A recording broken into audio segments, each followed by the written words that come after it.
राधे कृष्णा छांदोग्योपनिषद पंचम अध्याय प्रथम खंड। अब तक सगुण ब्रह्म की उपासना का देवयान मार्ग बतलाया गया। इस पांचवें अध्याय में पंच अग्नि विद्या कही जाती है। जो ज्येष्ठ को और श्रेष्ठ को जानता है वह निश्चय ज्येष्ठ और श्रेष्ठ होता है। प्राण ज्येष्ठ और श्रेष्ठ है। जो वशिष्ठ अत्यंत धनवान को जानता है वह अपने समुदाय में अत्यंत धन वाला होता है। वाणी ही अत्यंत धनवान है। जो प्रतिष्ठा को जानता है वह लोक परलोक में प्रतिष्ठित होता है। चक्षु ही प्रतिष्ठा है। जो संपद को जानता है उसे देव संबंधी विषय तथा मनुष्य संबंधी विषय होते हैं। श्रोत्र ही संपत्ति है। जो आयतन को जानता है वह जाति वालों का आश्रय होता है। मन ही आश्रय है। एक समय वाणी और इंद्रियां परस्पर विवाद करने लगी कि मैं श्रेष्ठ हूँ, मैं श्रेष्ठ हूँ। तब वे इंद्रियां प्रजापति रूप पिता के पास आकर पूछने लगी, हम में से कौन श्रेष्ठ है? उसने उत्तर दिया, तुम में से जिसके बाहर निकल जाने से शरीर सर्वाधिक स्वरूप दिखाई पड़ने लगे वही श्रेष्ठ है। तब वाणी बाहर चली गई। वह 1 वर्ष तक प्रवास करके लौटी। उसने पूछा, मेरे बिना तुम जीने को कैसे समर्थ हुए? तब इंद्रियों ने कहा, जैसे गूंगा वाणी से न बोलते हुए भी प्राण से श्वास उच्छ्वास करते हैं, नेत्रों से देखते हैं, कानों से सुनते हैं, मन से विचारते हैं और इस प्रकार जीते हैं, उसी प्रकार हम भी जीवित रहें। तब वाणी ने पुनः प्रवेश किया।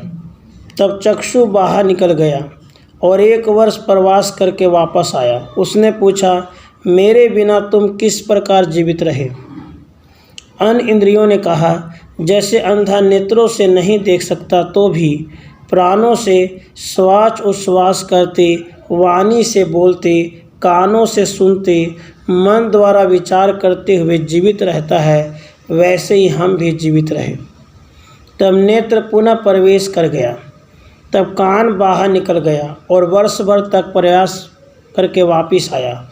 उन्होंने पूछा, हमारे बिना तुम कैसे जीवित रहे? अन्य इंद्रियों ने कहा, जिस प्रकार बहरे लोग सुनते नहीं हैं तो भी प्राणों से श्वास उच्छ्वास करते, वाणी से बोलते, नेत्रों से देखते, मन से विचारते हुए जीते हैं, वैसे ही हम भी जीवित रहे। तब कान वापस आ गया। तब मन बाहर चला गया और साल भर तक प्रवास करके वापस आया। उसने पूछा, मेरे बिना तुम किस प्रकार जीवित रहे? अन्य इंद्रियों ने कहा, जिस प्रकार छोटे बालक बिना मन के होने पर भी प्राण द्वारा श्वास उच्छ्वास करते, वाणी से बोलते, नेत्रों से देखते, कानों से सुनते हुए जीवित रहते हैं, वैसे ही हम भी जीते रहे। इस प्रकार मन शरीर में लौट आया। फिर प्राण ने बाहर आने की इच्छा की। जिस प्रकार शक्तिशाली घोड़ा पैर बांधने से खूंटों को जोर से उखाड़ डालता है, वैसे ही प्राण वाक आदि अन्य इंद्रियों को जोर से उखाड़ने लगा। तब वे सब उसके समीप में जाकर कहने लगी, हे भगवान, अपने स्थान पर ही रहो, तुम ही हम में श्रेष्ठ हो, आप बाहर न जाओ। तब वाणी मुख्य प्राण से कहने लगी, मैं जो वशिष्ठ हूँ सो वास्तव में तुम ही वशिष्ठ हो। चक्षु ने कहा, मैं जो प्रतिष्ठा कहलाता हूँ सो तुम ही प्रतिष्ठा हो। कान ने कहा, मैं जो संपदा कहा जाता हूँ सो तुम ही संपदा हो। फिर मन ने कहा, मैं जो आश्रय हूँ सो तुम ही आश्रय हो। इसलिए लोक में इंद्रियों को वाणी चक्षु मन नहीं कहते, वरन सबको प्राण कहते हैं, क्योंकि प्राण ही सब कुछ होता है। द्वितीय खंड। अब प्राण के अन्न की व्याख्या करते हैं। मुख्य प्राण बोला, मेरा अन्न क्या होगा? वाक आदि ने कहा, कुत्ते और पक्षियों आदि सब प्राणियों का जो अन्न है वह सब तुम्हारा ही अन्न है, इसी से प्राण का अन्न नाम प्रसिद्ध है। इस प्रकार जानने वालों को कभी अभक्ष्य नहीं होता। मुख्य प्राण ने कहा, मेरा वस्त्र क्या होगा? वाक आदि ने कहा, जल। इसी से भोजन करने से पहले और पीछे भी आचमन रूपी वस्त्र पहनाते हैं। ऐसा जानने वाला वस्त्रहीन नहीं होता। इस प्राण उपासना को सत्यकाम जाबाल ने व्याघ्रपाद के पुत्र गोश्रुति से कहा। यदि कोई इस प्राण उपासना को सत्यकाम जाबाल ने व्याघ्रपाद के पुत्र गोश्रुति से कहा, यदि कोई इस प्राण उपासना को सूखे ठूंठ से कहेगा तो उसमें भी शाखाएं और पत्ते निकल आवेंगे।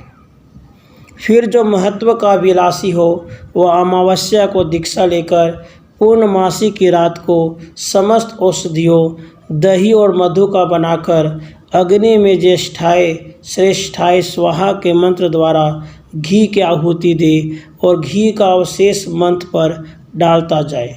फिर वष्टिशाय स्वाहा मंत्र की आहुति देकर घृत को मंत्र में टपकावे। प्रतिष्ठाय स्वाहा द्वारा अग्नि में घृता आहुति देकर अवशेष को मंत्र पर टपकावे। संपदे स्वाहा मंत्र द्वारा अग्नि में होम करके शेष घृत को मंत्र पर टपकावे। आयतनाय स्वाहा मंत्र से आहुति देकर टपकते घी को मंत्र में डाले। फिर अग्नि के कुछ समीप जाकर अंजलि में मत लेकर यह मंत्र पढ़े, तो प्राण नाम वाला है, तेरा ही यह सब है। तो ही ज्येष्ठ, श्रेष्ठ, प्रकाशमान और पालक है। मुझे ज्येष्ठत्व, श्रेष्ठत्व, प्रकाशमानता और पालनकर्तापन प्राप्त कराओ, मैं भी सब कुछ हो जाऊं। फिर इस मंत्र के एक एक पद को कहकर मध्य के एक एक ग्रास को खावे। आदित्य के मंत्र रूप भोजन को हम मांगते हैं, कहकर एक ग्रास खा ले। वयम देवस्य भोजनम, हम देवताओं के भोजन को मांगते हैं, कहकर एक ग्रास खावे। श्रेष्ठम स्वधात्मम, वह भोजन बहुत श्रेष्ठ और धारण करने वाला है, कहकर तीसरा ग्रास खाए। तुरम भगस्य धीमहि, सूर्य के स्वरूप का शीघ्र ध्यान करते हैं, कहकर कटोरा और चमचा को धोकर समस्त मंत्र को पी जावे। फिर अग्नि के पश्चिम भाग पर मृग चर्म या भूमि पर वाणी का संयम रखता हुआ सो जाए। यदि स्वरूप में स्त्री को देखो तो जान ले कि मेरा कर्म सफल हो गया। इसमें यह मंत्र भी है, काम्य कर्मों में जब स्त्री को देखे तो तब स्वप्न की समृद्धि जाने। तृतीय खंड, प्राण विद्या को कहकर अग्नि विद्या को कहते हैं। आरुणि का पुत्र श्वेत केतु पांचालों की सभा में गया। उससे जीवल के पुत्र परवाहरन ने कहा, हे कुमार, तेरे पिता ने तुझे शिक्षा दी है। श्वेत केतु ने कहा, हाँ भगवान, मैंने शिक्षा पाई है। परवाहरन ने पूछा, मनुष्य किस प्रकार लौट कर आते हैं यह तुम जानते हो? हे भगवान, मैं इसे नहीं जानता। देवयान और पितृयान दोनों मार्गों के पृथक होने का जो स्थान है वह तुमको मालूम है? नहीं भगवान। परवाहरन ने फिर पूछा, जिस रीति से पितृलोक भर नहीं जाता वह तुम जानते हो? नहीं भगवान। जिस प्रकार पांचवी आहुति में जल पुरुष नाम वाला हो जाता है उसे जानते हो? नहीं भगवान। तब परवाहरन ने कहा, इस प्रकार ज्ञानी होने पर भी तुमने कैसे कहा कि मैंने शिक्षा प्राप्त की है? जो इन प्रश्नों का अर्थ न जाने वह कैसे कह सकता है कि मैंने उपदेश पाया है? इस कथन से खेदयुक्त होकर श्वेत केतु पिता के स्थान पर आया और कहा, आपने मुझे उपदेश न देकर ही कह दिया कि मैंने तुझे उपदेश दिया है। उस क्षत्रिय बंधु ने मुझसे 5 प्रश्न पूछे, पर उनमें से एक का भी उत्तर मैं न दे सका। पिता ने कहा, जो प्रश्न तुमने बतलवाए उनको जिस तू नहीं जानता उसी प्रकार मैं नहीं जानता। अगर मैं उनमें से एक को भी जानता होता तो तुमको क्यों नहीं बतलाता? तब आरोनी उद्दालक राजा के स्थान पर पहुंचा और राजा ने सम्मान सहित उसकी पूजा की। दूसरे दिन प्रातःकाल राजा के समीप गया तो उसने कहा, हे भगवान गौतम, आप भौतिक संपत्ति का वर मांग लीजिए। गौतम ने कहा, यह भौतिक धन आपके ही पास रहे। आपने मेरे पुत्र से जो प्रश्न पूछे थे उन्हीं को मुझे बतलाओ। राजा यह सुनकर दुखी हुआ, तो भी ब्राह्मण को नहीं कहना ठीक न समझकर उसने कहा, आप यहाँ चिरकाल तक ठहरो। फिर यथा समय उसने कहा, हे गौतम, तुमने जिस विद्या के विषय पूछा है वह इससे पहले ब्राह्मणों के पास नहीं गई और संपूर्ण लोकों में क्षत्रिय ही उसके उपदेष्टा रहे हैं। तब राजा गौतम को उस विद्या का उपदेश करने लगा। चतुर्थ खंड। हे गौतम, यह स्वर्ग लोक की अग्नि है, आदित्य ही उसकी समीदा है, किरणें धुआं है, दिवस ज्वाला है, चंद्रमा अंगार है और नक्षत्र चिंगारी है। इस अग्नि में देवगण श्रद्धा का हवन करते हैं, जिससे सोम राजा की उत्पत्ति होती है। पंचम खंड। हे गौतम, प्रसिद्ध पर्जन्य अग्नि है, वायु ही उसकी समीदा है, बादल धुआं है, बिजली ज्वाला है, वज्र अंगार है और गर्जना चिंगारियाँ हैं। इस अग्नि में देवता सोम राजा का हवन करते हैं, इस आहुति से वृष्टि होती है। षष्ठ खंड। हे गौतम, यह पृथ्वी ही अग्नि है, संवत्सर उसकी समीदा है, आकाश धुआं है, रात्रि ज्वाला है, दिशाएं अंगार हैं, कोने चिंगारियां हैं। उस अग्नि में देवगण वृष्टि का हवन करते हैं, तो उस आहुति से अन्न उत्पन्न होता है। सप्तम खंड। हे गौतम, वह पुरुष अग्नि है, वाणी ही उसकी समीदा है, प्राण धुआं है, जिह्वा ज्वाला है, चक्षु अंगार है और श्रोत्र चिंगारियां हैं। उस अग्नि में देवगण अन्न का हवन करते हैं, उस आहुति से वीर्य उत्पन्न होता है। अष्टम खंड। प्रथम मंत्र में स्त्री को अग्नि बतलाकर संतान उत्पत्ति के निमित्त तथा पुरुष स्त्री के सहवास रूप अग्निहोत्र का वर्णन किया गया है और दूसरे में गर्भ का वर्णन है। उस अग्नि में देवगण वीर्य का हवन करते हैं, इस आहुति से गर्भ होता है। नवम खंड। इस प्रकार पांचवी आहुति में जल पुरुष रूप में हो जाता है। इस प्रकार वह गर्भ जरायु से लिपटा हुआ 10 अथवा 9 मास पर्यंत अथवा जब तक पूर्णांग न हो तब तक माता के उदर में ही शयन करता है। वह जन्म लेकर जितनी आयु होती है तब तक जीता है। मरने के पीछे परलोक जाते हुए उस जीव को फिर अग्नि के समीप ले जाते हैं, जिससे कि वह उत्पन्न हुआ था और जो उसका कारण रूप है। दसम खंड। इनमें जो इस प्रकार पंच अग्नि की उपासना करते हैं और जो अरण्य में रहकर श्रद्धा और तप युक्त उपासना करते हैं, वे अग्नि सूर्य किरणों को प्राप्त करते हैं। अर्ची से दिवस को, दिवस से शुक्ल पक्ष को, शुक्ल पक्ष से उत्तरायण 6 मासों को प्राप्त होते हैं। उन मासों से संवत्सर को, संवत्सर से आदित्य को, आदित्य से चंद्रमा को, चंद्रमा से बिजली को प्राप्त होते हैं। वहाँ से कोई अमानव पुरुष उनको ब्रह्मलोक में ले जाता है। यह देवयान मार्ग है। अब जो लोग बस्ती में रहकर इष्टापूर्ति और दत्त आदि अनुष्ठान करते हैं, अर्थात गृहस्थ जीवन बिताते हैं, वे धूम को प्राप्त होते हैं। धूम से रात्रि को, रात्रि में कृष्ण पक्ष को, कृष्ण पक्ष से दक्षिणायन 6 मासों को, दक्षिणायन 6 मासों से पितृलोक को, पितृलोक से आकाश को, आकाश से चंद्रमा को प्राप्त होते हैं। अंतरिक्ष में सोम रूप राजा दिखाई देता है। वह चंद्रमा देवों का अन्न है, देवता उसका भक्षण करते हैं।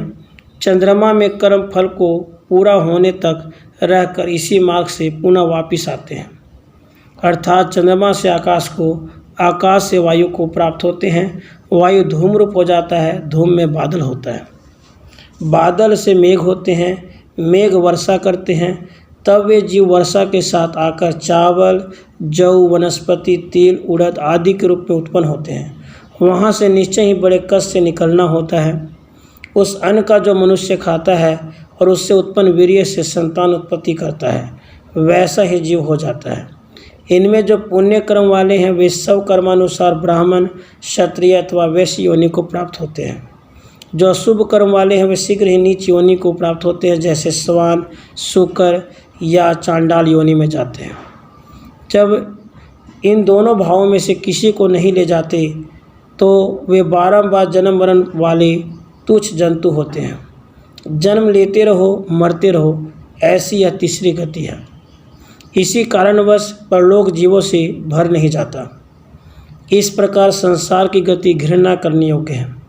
इस विषय में यह मंत्र कहा गया है, सोने की चोरी करने वाला, शराबी, गुरु पत्नी से व्यभिचार करने वाला, ब्रह्म हत्या करने वाला, ये चारों पतित होते हैं। और पांचवा जो उनकी संगति करता है वह भी पतित होता है। और जो इस पंचअग्नि विद्या को जानता है वैसे महापापियों की संगति से भी पाप में लिप्त नहीं होता। जो इस प्रकार जानता है वही जानता है, वह शुद्ध और पवित्र लोक को प्राप्त करता है। एकादश खंड। सांसारिक जीवन के जिन भी दोषों के कारण जीव अधोगति को प्राप्त होता है उससे छूटने का उपाय अब बतलाते हैं। उपमन्यु का पुत्र प्राचीन साल, पुलुस का पुत्र सत्यज्ञ, भल्वी का पुत्र इंद्रद्युम्न, साकराक्ष का पुत्र जन और अश्वत्राश्व का पुत्र बुडिल, ये सब महागृहस्थ और महान श्रोत्र एकत्र होकर विचार करने लगे कि अपना आत्मा कौन है और ब्रह्म क्या है।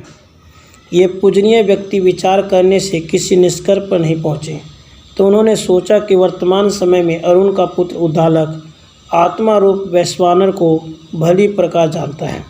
सबकी सम्मति हो तो हम उसी के पास चलें। तब वे वहाँ गए। उद्दालक उनके प्रयोजन को समझकर विचार करने लगा कि ये महागृहस्थ और महाश्रोत्रिय जो विषय पूछेंगे उससे मैं पूर्ण रीति से समझा नहीं सकूँगा। इसके अन्य उपदेष्टा बतला दूँ। वह कहने लगा, हे भगवान, इस समय कैकय का पुत्र राजा अश्वपति इस आत्मरूप वैश्वानर को भली प्रकार जानता है। सबकी सम्मति हो तो उसके पास चले। तब वे अश्वपति के पास गए। इन अतिथियों का राजा अश्वपति ने पृथक पृथक पूजन किया। दूसरे दिन प्रातः वह उनके समीप गया और कहने लगा, मेरे राज्य में चोर नहीं है, अदाता नहीं है, मद्यप नहीं है, बिना अग्निहोत्र वाला नहीं है, विद्या रहित नहीं है, व्यभिचारी पुरुष या स्त्री नहीं है। हे भगवान, मैं यज्ञ करने वाला हूँ, उसमें एक एक ऋत्वी को जितना धन दूंगा उतना ही आप में से प्रत्येक को दूंगा, इसलिए आप यहीं ठहरिए। वे ऋषि कहने लगे, जिस प्रयोजन से कोई जहाँ आता है उसी प्रयोजन को कहना चाहिए। जिस समय आप जिस आत्मा रूप वैश्वानर को भली प्रकार जानते हो उसी को हमें बतलाइए। राजा ने कहा, मैं इसका उत्तर कल प्रातः दूंगा। दूसरे दिन दोपहर को वे सब हाथ में समीधा लेकर शिष्य भाव से राजा के सामने गए। राजा उनको बिना उपनयन किए ही वैश्वानर विद्या का उपदेश देने लगे। द्वादश खंड। राजा ने पूछा, हे उपमन्यु के पुत्र, तुम किस आत्मा की उपासना करते हो? मैं स्वर्ग रूप वैश्वानर की उपासना करता हूँ, ऐसा उत्तर प्राचीन साल ने दिया। राजा ने कहा, जिस आत्मा की तुम उपासना करते हो वह श्रेष्ठ तेज वाला वैश्वानर रूप आत्मा है। इससे तुम्हारे अंश में सूत, प्रसूत, आसूत दिखाई देते, अन्न का भक्षण करता और इष्ट को देखता है। उसके कुल में ब्रह्म तेज पाया जाता है, पर यह आत्मा रूप वैश्वानर का केवल मस्तक ही है। उसने फिर कहा, अगर तुम मेरे पास न आए होते तो तुम्हारा मस्तक गिर जाता। त्रयोदश खंड। फिर पुलुस के पुत्र सत्यज्ञ से राजा कहने लगा, हे प्राचीन योग्य, तुम किस आत्मा की उपासना करते हो? हे भगवान, मैं आदित्य की उपासना करता हूँ। तब राजा ने कहा, जिस आत्मा की तुम उपासना करते हो वह विश्व रूप वैश्वानर आत्मा है। इससे तुम्हारे कुल में बहुत सा सर्व रूप साधन दिखाई पड़ता है। तुम्हारे खच्चर युक्त रथ चलता है, हार युक्त दासियाँ हैं, अन्न का भक्षण करते हो, प्रिय दर्शन करते हो। ऐसे कुल में ब्रह्म तेज रहता है, पर वह केवल आत्मा का चक्षु है। उसने फिर कहा, अगर तुम मेरे पास न आए होते तो तुमको अंधा होना पड़ता। चतुर्दश खंड। फिर भल्वी के पौत्र इंद्रद्युम्न से राजा ने कहा, हे व्याघ्रपदम, तुम किस आत्मा की उपासना करते हो? हे भगवान, मैं वायु की उपासना करता हूँ। राजा ने कहा, जिस आत्मा की तुम उपासना करते हो वह नाना मार्ग वाला वैश्वानर आत्मा है। इससे तुमको भांति भांति की भेंट होती है और तरह तरह के रथों की कतार पीछे चलती है। तुम अन्न का भक्षण करते हो और इसको देखते हो। जो इस आत्मवैष्णव की इस प्रकार उपासना करता है, अन्न का भक्षण करता है, प्रिय को देखता है, उसके कुल में ब्रह्म तेज रहता है, पर यह आत्मा केवल प्राण ही है। उसने फिर कहा, जो तुम मेरे पास न आए होते तो तुम्हारे प्राण निकल जाते। पंचदश खंड। फिर राजा ने उनसे कहा, हे शृकरास के पुत्र, तुम किस आत्मा की उपासना करते हो? मैं आकाश की उपासना करता हूँ। राजा ने कहा, जिस आत्मा की तुम उपासना करते हो वह भरपूर आत्मा वैश्वानर है। इससे तुम पुत्र पौत्र आदि और धन से युक्त हो, अन्न का भक्षण करते हो, प्रिय दर्शन करते हो। जो इस प्रकार आत्मा की उपासना करता है वह अन्न का भक्षण करता है, प्रिय को देखता है, उसके कुल में ब्रह्म तेज भी रहता है, पर यह आत्मा केवल उदर ही है। फिर कहा, अगर तुम मेरे पास न आए होते तो तुम्हारा उदर फट जाता। षोडश खंड। फिर अश्वत्थराक्ष के पुत्र बुडिल से राजा ने पूछा, हे व्याघ्रपदम, तुम किस आत्मा की उपासना करते हो? हे भगवान, मैं जल की उपासना करता हूँ। राजा ने कहा, जिस आत्मा की तुम उपासना करते हो वह धन रूप वैश्वानर आत्मा है। इसकी उपासना से ही तुम धन वाले और पुष्टि वाले हो, अन्न का भक्षण करते हो, प्रिय को देखते हो। जो इस प्रकार आत्मा की उपासना करते हैं वे अन्न का भक्षण करते हैं, प्रिय को देखते हैं, उनके कुल में ब्रह्म तेज रहता है, पर आत्मा का यह मूत्राशय ही है। उसने फिर कहा, जो तुम मेरे पास न आए होते तो तुम्हारा मूत्राशय फट जाता। सप्तदश खंड। फिर राजा ने अरुण पुत्र उद्दालक से कहा, हे गौतम, तुम किस आत्मा की उपासना करते हो? हे भगवान, मैं पृथ्वी की उपासना करता हूँ। जिस आत्मा की तुम उपासना करते हो वह पग रूप वैश्वानर आत्मा है। इसकी उपासना से तुम प्रजा और पशुओं द्वारा भली प्रकार स्थित हो, इस अन्न का भक्षण करते हो और प्रिय को देखते हो। जो इस प्रकार आत्मा रूप वैश्वानर की उपासना करता है वह अन्न का भक्षण करता है, प्रिय को देखता है, उसके वंश में ब्रह्म तेज रहता है, पर यह आत्मा का पग मात्र है। उसने फिर कहा, जो तुम मेरे पास न आए होते तो तुम्हारे पैर अत्यंत शिथिल हो जाते। अष्टादश खंड। तुम सब इस वैश्वानर रूप आत्मा को पृथक मानकर अन्न भक्षण करते हो, पर जो यह जानकर कि यह मैं ही हूँ, इस आत्मा रूप वैश्वानर की सर्वात्म भाव से उपासना करता है, वह सब लोकों, सब भूतों और सब आत्माओं में अन्न का भक्षण करता है। इस आत्मरूप वैश्वानर का मस्तक ही स्वर्ग है, चक्षु सूर्य है, प्राण वायु है, उदर आकाश है, मूत्राशय जल है और दोनों पैर ही पृथ्वी है। ऐसा जानकर उपासना करे। इसका वक्षस्थल वेदी है, लोम दर्भ है, हृदय ग्रह प्रत्यय है, मन दक्षिणाग्नि है और मुख आहवनीय है। 19 खंड। पकाया हुआ अन्न जो पहले आवे वह होम करने योग्य है।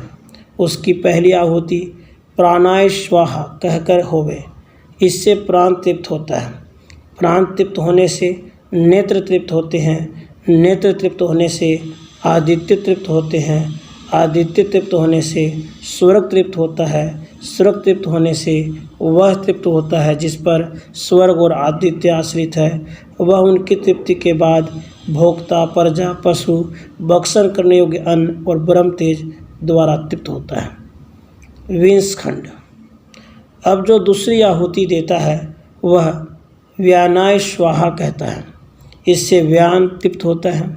व्यान तृप्त होने से श्रोत्र तृप्त होता है। श्रोत्र तृप्त होने से चंद्रमा तृप्त होता है। चंद्रमा तृप्त होने से दिशाएं तृप्त होती हैं। दिशाएं तृप्त होने से वह तृप्त होता है जिस पर चंद्रमा और दिशाएं आश्रित हैं। उसकी तृप्ति के बाद भोक्ता, प्रजा द्वारा, पशुओं द्वारा भक्षण करने योग्य अन्न द्वारा और बुद्धि के प्रकाश तथा ब्रह्म तेज से तृप्त होता है। 21 खंड। अब तीसरी आहुति अपानाय स्वाहा के मंत्र से दें। इसने अपान तृप्त होता है। अपान के तृप्त से वाणी तृप्त होती है। वाणी तृप्त होने से अग्नि तृप्त होती है। अग्नि तृप्त होने से पृथ्वी तृप्त होती है। पृथ्वी तृप्त होने से वह तृप्त होता है जिस पर अग्नि और पृथ्वी आश्रित है।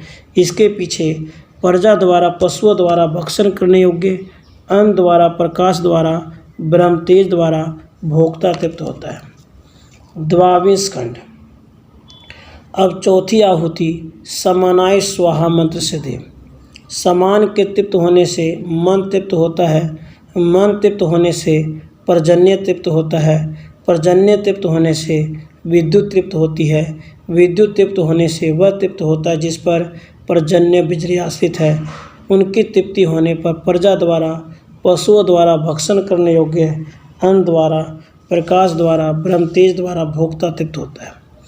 त्रयोदश खंड। फिर पांचवी आहुति उदानाय स्वाहा मंत्र द्वारा दे। उदान के तृप्त होने से त्वचा तृप्त होती है, त्वचा के तृप्त होने से वायु तृप्त होता है, वायु के तृप्त होने से आकाश तृप्त होता है, आकाश के तृप्त होने से वह तृप्त होता है जिसके आश्रय पे वायु और आकाश रहते हैं। इनकी तृप्ति होने पर भोक्ता प्रजा द्वारा, पशुओं द्वारा, भक्षण करने योग्य अन्न द्वारा, प्रकाश तथा ब्रह्म तेज द्वारा तृप्त होता है। चतुर्विश खंड। जो कोई इस वैश्वानर विद्या को न जानकर अग्निहोत्र करता है तो वह मानो अग्नि के बजाय राख में होम करता है। इस वैश्वानर विद्या को जानने वाला जो अग्निहोत्र करता है उसका हवन सब प्राणियों और सब आत्माओं में हो जाता है। जिस प्रकार सिंह की नोक आग में घुसा देने से तुरंत जल जाती है, वैसे इस प्रकार अग्निहोत्र करने वाले के समस्त पाप जल जाते हैं। इसको जानने वाला यदि भोजन का उच्चिष्ट अंश चांडाल को दे तो वह भी आत्मा और वैश्वानर में हवन किए के होता है। इस विषय में यह मंत्र है, जिस प्रकार भूखे बालक माँ की उपासना करते हैं, उसकी राह देखते हैं, उसी प्रकार सब प्राणी ज्ञानी के अग्निहोत्र की उपासना करते हैं। राधे कृष्ण, राधे कृष्ण।